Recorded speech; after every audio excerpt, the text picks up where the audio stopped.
The webinar will begin shortly. Please remain on the line.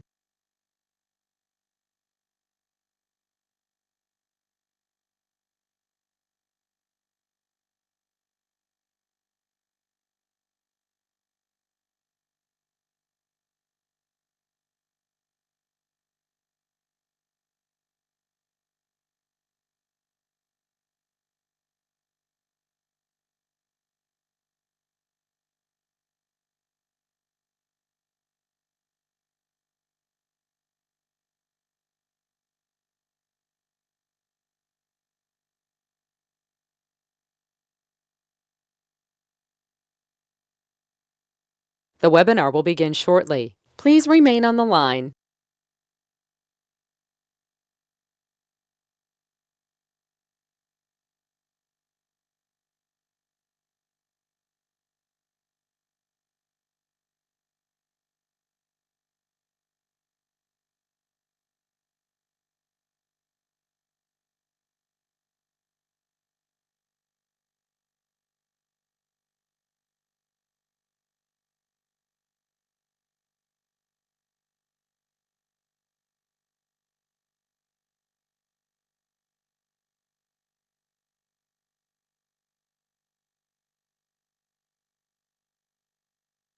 The webinar will begin shortly. Please remain on the line.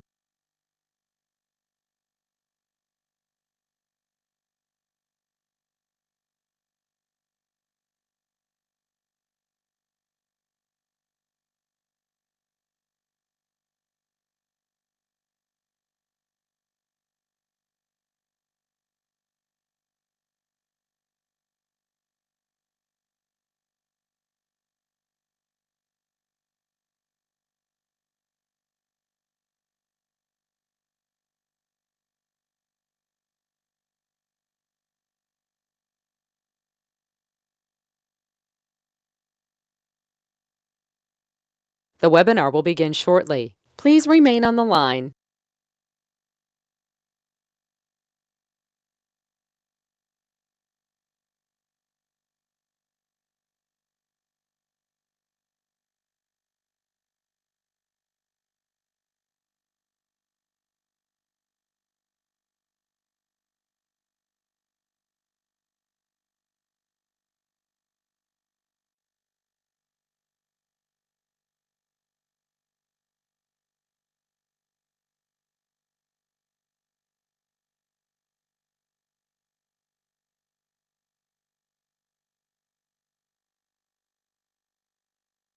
The webinar will begin shortly. Please remain on the line. The broadcast is now starting. All attendees are in listen-only mode. Greetings, everyone. This is Nathan Lawrence, Senior Planner. I'm just going to give a couple extra minutes for folks to show up because we only have a couple of attendees in right now. So we'll start up in about 2 minutes.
All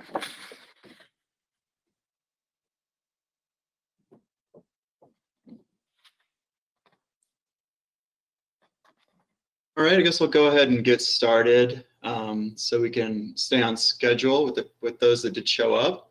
Hello, again, my name is Nathan Lawrence. I'm a senior planner with the City of Westminster's Planning Division. It's my pleasure to welcome you tonight to the neighborhood meeting to discuss the proposed Midland Lofts development addressed at 7255 Irving Street.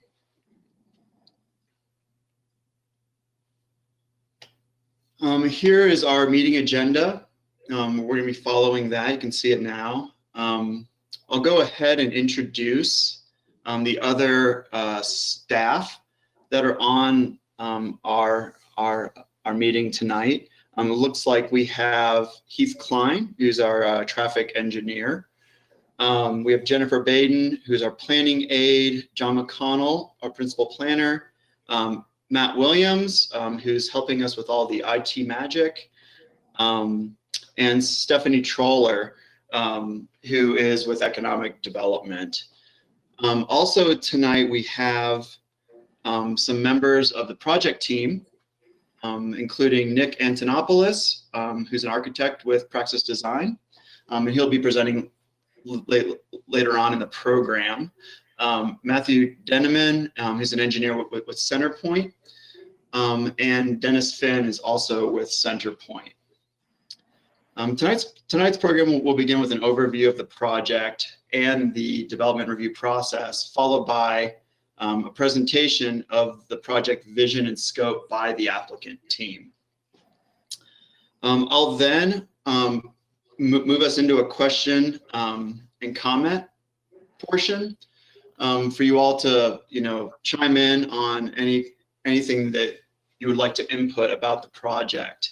As we're going through the presentation, you can go ahead and use the chat function, which is located in the GoToWebinar control panel that you should see up. If you look down to the right, there's a chat box that you can type into.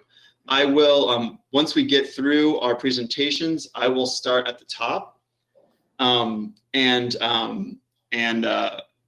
work my way down through those. So go ahead and jot them down in there as you think of them, and we can jump right into that portion.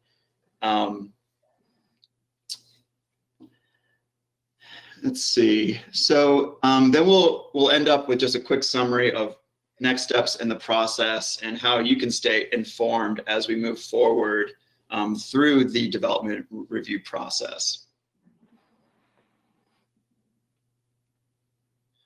And I'll just do a quick reminder to staff to just stay on mute if you're not speaking, as well as the applicant team. All right, so I'll move into my portion of the presentation and give you an overview of the project and familiarize you with the applicant's development requests.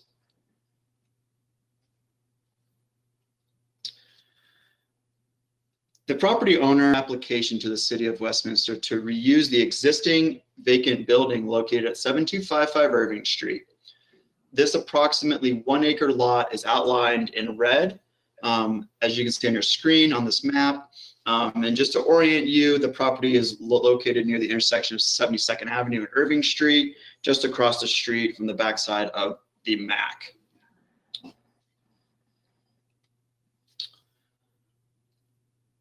The applicant is proposing to repurpose the existing 2-story office building that contains approximately 16,000 square feet of total floor area. The existing building would then be transformed into a mixed-use project consisting of 8 live-work units on the ground floor and 10 residential units above on the second floor.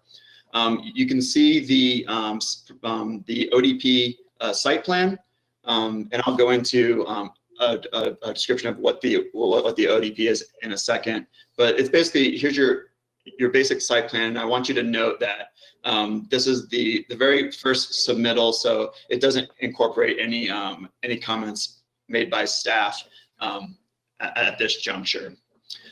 So in order for the owner's proposal to be allowed, a rezoning must be approved, accompanied by a preliminary development plan and an official development plan.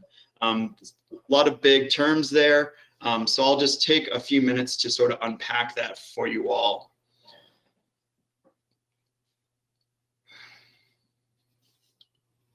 So as I mentioned, the applicant has to rezone their property from B1 to PUD. A rezoning is a public process that basically changes the rules for land use and types of buildings permitted on a given property by changing its zone district. B1, which stands for business district, is what it's zoned today, and is what we refer to as a straight zoned zoning designation that just allows commercial uses and contains a set of defined development parameters such as setbacks. The applicant is requesting to rezone to PUD, which stands for planned unit development. This is a common zoning designation in our city, and it's designed to provide design flexibility based on unique site conditions and in compliance with the city's urban design standards. PUD zoning also allows for the addition of new land uses in accordance with the city's comprehensive plan. So here on the left, you can see a little snippet of our zoning map showing the current B1 zoning in blue. And again, the applicant is requesting to rezone to PUD, which will allow for the addition of residential land uses to the property. Now on the right, you'll see a snippet of our comprehensive plan. As I mentioned, any new land uses ascribed to a property must comply with our comprehensive plan. In this case, the plan designates the property for mixed use, which does allow for both residential and commercial uses. The applicant is seeking the addition of those uses in order to allow for their live, work, multifamily development. So back to our development process. Along with the required zoning of the property to PUD, I mentioned that a preliminary development plan, or PDP, is also required. A PDP essentially reflects the overall plan for development of the site. It includes some high-level parameters such as building height, setbacks, and lists any exceptions from the city design standards. The PDP also establishes the allowed land uses on the property. So in essence, the PDP is the governing document of the PUD zoning. So lots of acronyms there, but I hope that this sort of helps you all follow along. The rezoning and PDP must be approved by City Council in this case, since new land uses are proposed to be added to the property. The Planning Commission will hear the proposal prior to the council hearing and provide a recommendation to council for their consideration. If council approves the rezoning and PDP, then the owner can then request administrative approval of their official development plan, or ODP, by staff. Now, the ODP is essentially a detailed development plan that specifies site improvements such as parking, landscaping, utility location, as well as building design attributes such as architectural details and facade materials. So just to sort of illustrate that, here is a sort of process chart. So this outlines the entire development review process that the owner and applicant are currently undertaking to secure approval of their proposed project. So starting at the top of the chart, the applicant has applied for review of the rezoning, PDP, and ODP at the same time. So you can see that outlined in green, those top two left green boxes. At this point, the rezoning and PDP are moving together in tandem with the ODP review. Staff has reviewed each of the applications and provided initial comments back to the applicant. Prior to resubmittal of any of these applications, the applicant is required to hold a neighborhood meeting to gather input from the community. So that's where we are right now here tonight. And it's highlighted in yellow on the chart.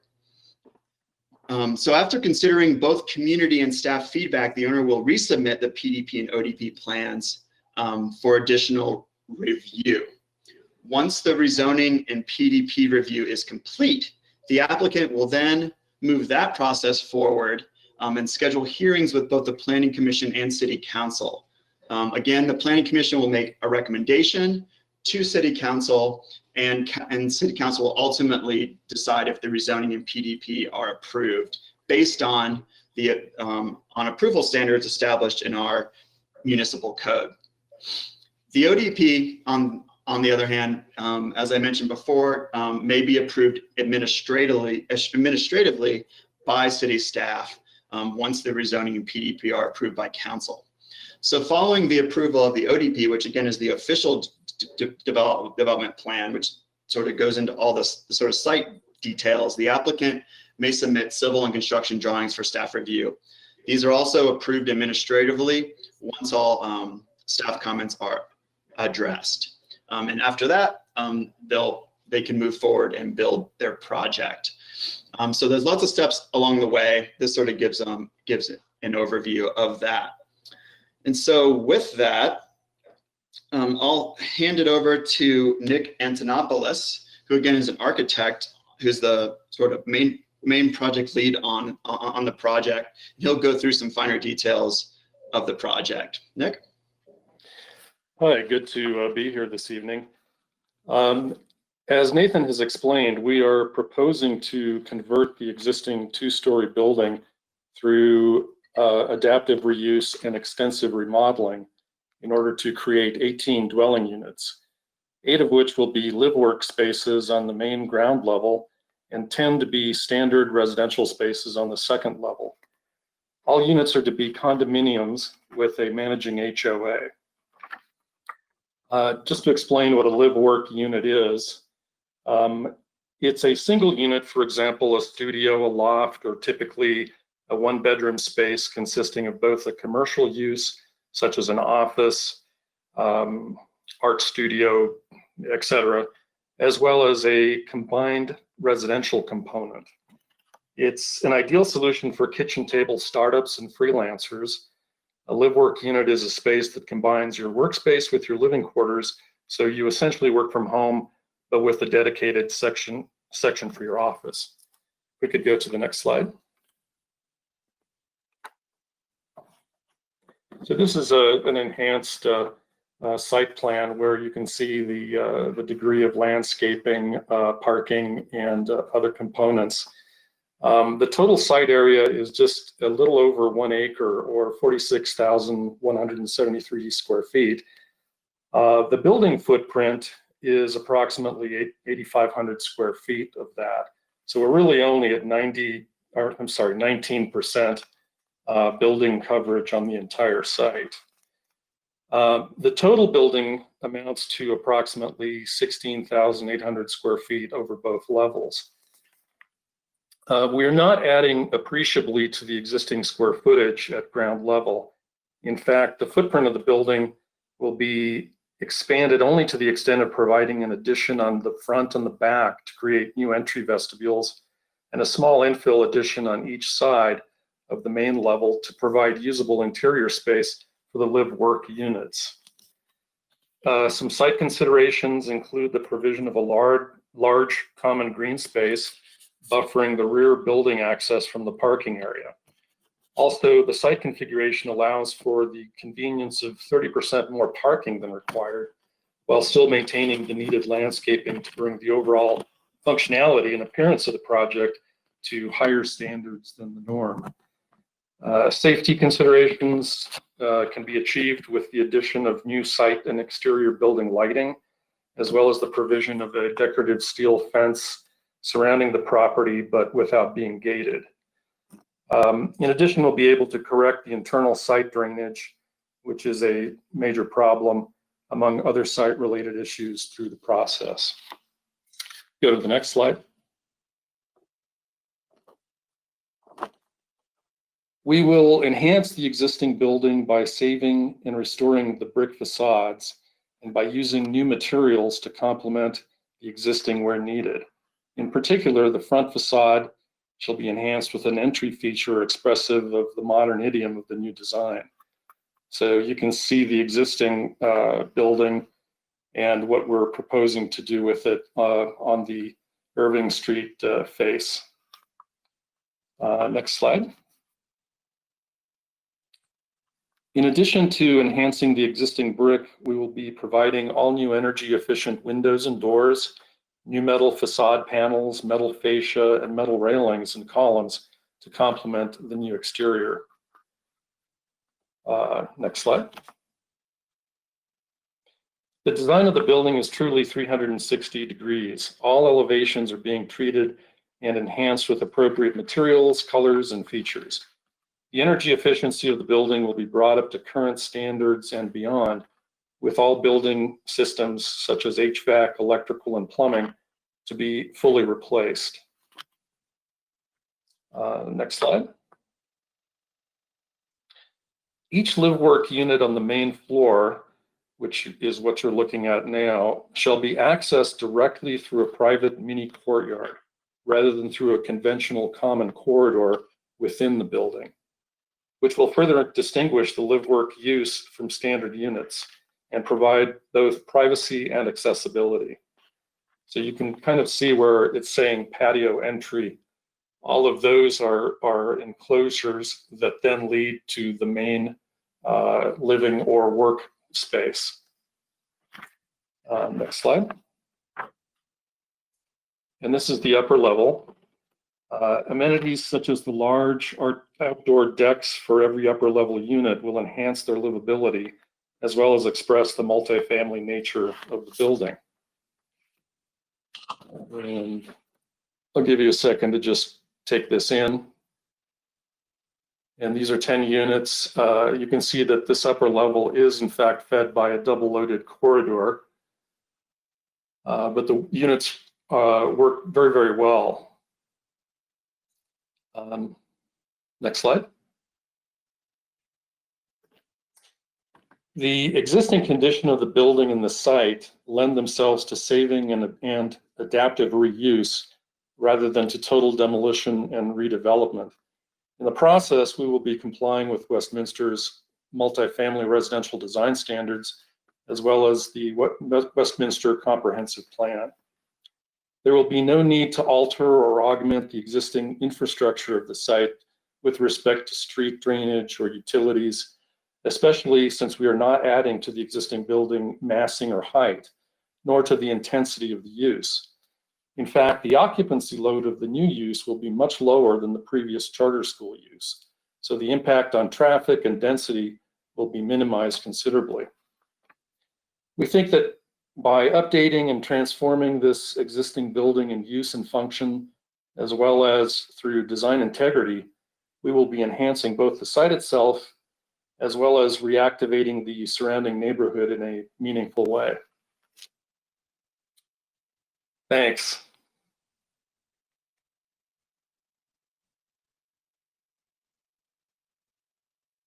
All right, great. Thank you, Nick, for that overview. Okay, everyone. So looks like we have a couple of attendees. Now is the opportunity if you'd like to ask any questions, provide comments on what you've seen here tonight. As I mentioned, you can type in your questions into the chat box, and I'll read those aloud, and we can answer those. And then also, I can, if you'd like to raise your hand, there's, as you can see on the screen on the right side, there's a little raise hand icon that's sort of highlighted there.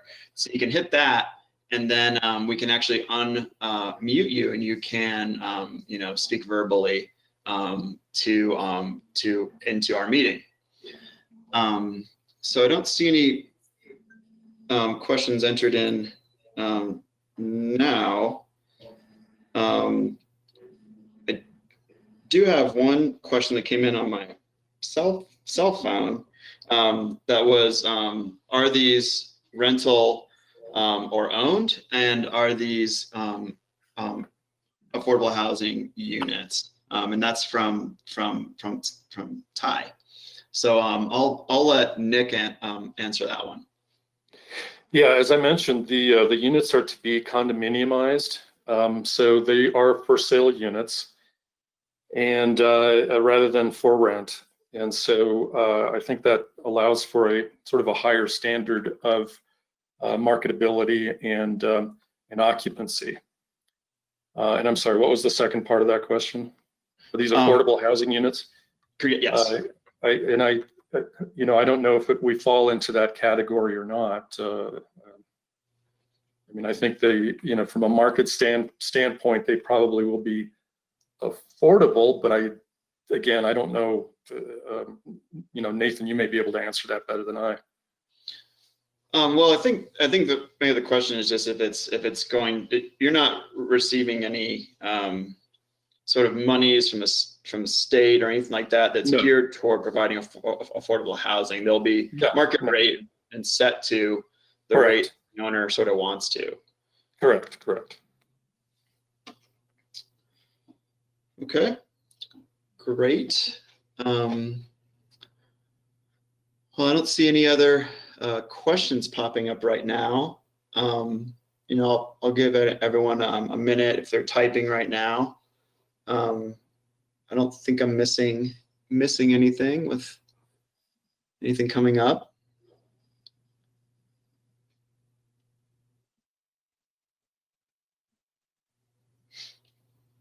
So I'll just pause for a second just in case anything is coming in.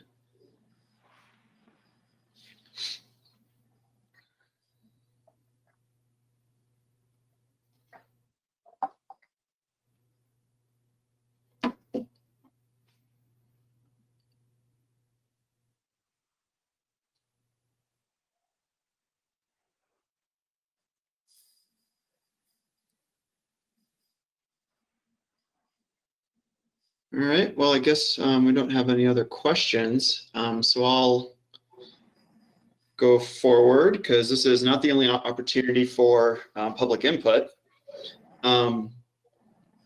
So as I mentioned, after tonight, the applicant will consider your comments.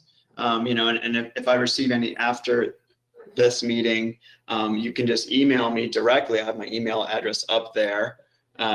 We're also going to have this presentation and PowerPoint posted up to our project status webpage, which you can find pretty easily just going through the City of Westminster site.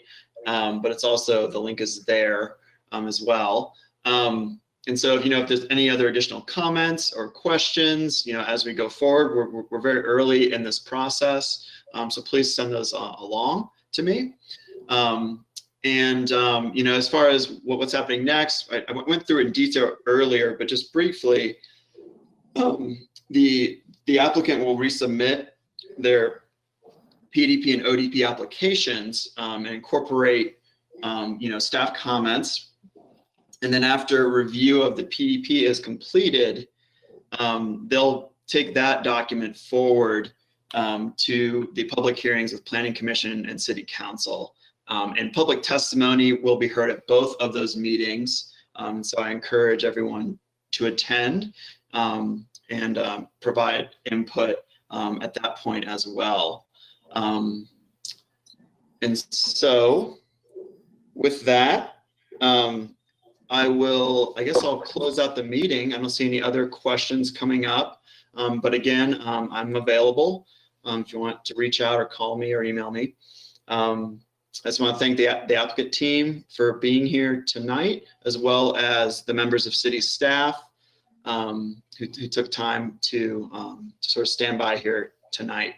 And so with that, I will close out the meeting and everyone have a pleasant evening.